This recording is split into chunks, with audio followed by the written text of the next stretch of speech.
Un soplo funcional es un soplo que se escucha en alguna parte, la cara anterior del tórax, y no corresponde a una enfermedad de la válvula o a una estrechez de alguna arteria.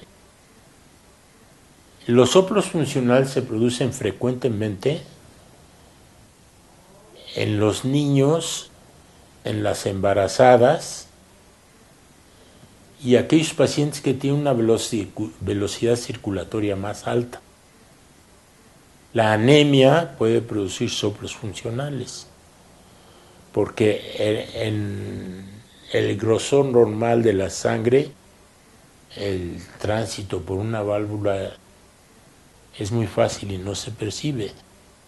Si la anemia produce una velocidad circulatoria mayor, el paso por una válvula sí puede producir un soplo.